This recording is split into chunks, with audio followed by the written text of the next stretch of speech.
السلام عليكم ورحمة الله وبركاته. الكورة في مصر مع رمضان ناصر. يلا نبدأ. هنتكلم في حلقة النهاردة عن تكتيك المدير الفني للنادي الأهلي مارسيل كولر وآخر تصريحاته، تصريحات نادي صن داونز الجنوب أفريقي وبيرسي تاو، تصريحات رئيس نادي الزمالك مرتضى منصور وإعلام الزمالك ضد كهربا، استعدادات كأس العالم للأندية، النادي الأهلي وخطاب المنشطات، وأداء الموس مع أهل جدة، فيتوريا والإشادة بكهربا، وتوقع نتيجة ماتش الأهلي والزمالك. هنتكلم في أول جزء عن الحلقة عن مارسيل كولر المدير الفني للنادي الأهلي وعن طريقة لعب كولر. كولر بيبدأ كل ماتشاته 4-3-2-1. كولر بيعتمد على الضغط العالي على المنافسين، وأهم حاجة من وجهة نظري بيعملها الكثافة العددية الكبيرة أثناء هجوم الأهلي على أي خصم، واللي ظهرت في آخر ماتش أمام سموحة في نصف نهائي كأس مصر.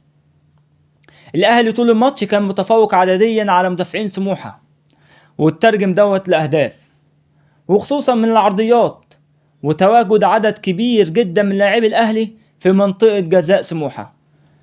كولر طبعا بيعتمد على جانبي الهجوم ليه، أحمد عبد القادر وحسين الشحات، معاهم علي معلول ومحمد هاني، وخصوصا لما يبقى في تكتل دفاعي للمنافس، عن طريق تبادل الأدوار الدفاعية والهجومية ما بين أحمد عبد القادر وعلي معلول وحسين الشحات ومحمد هاني، وخصوصا جبهة علي معلول اللي بيعتبر من أهم مفاتيح الأهلي الهجومية.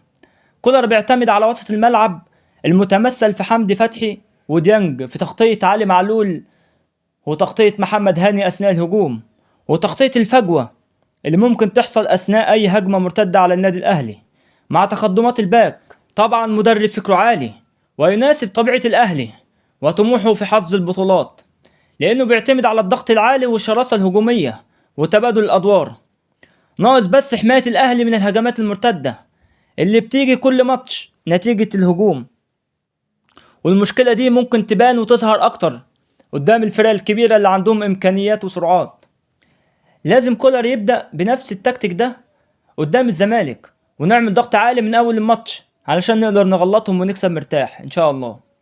نيجي بقى لأهم تصريحات كولر. مارسيل كولر: حمدي فتحي دخل في 3 التحامات قوية خلال لقاء الأهلي وسموحة، ولكن لا أستطيع أن أقول أنه سيلحق بمباراة الزمالك أم لا.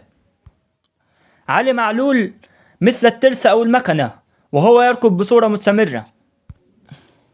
مارسيل كولر عن مشاركة كهربا في التشكيل الأساسي أمام الزمالك: مفيش عندي لاعب حاجز مكانه في التشكيل مهما كان مستواه، أداء اللاعب في التدريب هو اللي بيحدد هو هيشارك ولا لأ في المباراة. تصريحات مرتضى منصور والتصريحات اللي متعودين عليها: لو وقف كهربا على راسه مش هقسط له الغرامة، وفرج عامر باع الماتش، وحوار السحر والشعوذة بتاع كل ماتش الزمالك يخسره. الأهلي طبعا كسب بالسحر والشعوذة. تصريحات أمير مرتضى: سنقوم بتقديم شكوى جديدة ضد كهربا بسبب مشاركته في مباراة الأهلي اليوم ضد سموحة، محاولة من صن داونز لاستعادة بيرسي تاو، وكولر متمسك باللاعب وواثق في إمكانياته. تأكد جاهزية بيرسي تاو لمواجهة الزمالك في قمة الدوري. حمدي فتحي وبرونو سافيو وعمرو السولية جاهزين لمباراة القمة يوم السبت القادم. تصريحات فيتوريا المدير الفني لمنتخب مصر عن كهربا. فيتوريا أشاد بمستوى كهربا ووصفه باللاعب الأوروبي. الأهلي هيعلن عن خلال الأيام القادمة عن فسخه لعقده مع ملعب والسلام وانتقال المباريات إلى استاد القاهرة الدولي. فيفا يخطر اللجنة المنظمة بمكان إقامة الأهلي في كأس العالم للأندية وملاعب التدريب. الأهلي يصل إلى المغرب في تمام 9 مساء يوم 29 يناير الجاري عبر رحلة خاصة لمطار طنجة. تحددت إقامة الفريق في مدينة تطوان. وفي آخر الحلقة توقع نتيجة الأهلي والزمالك واكسب الهدية. اعمل اشتراك في القناة وتوقع النتيجة. أشوفكم في فيديو جديد إن شاء الله. السلام عليكم.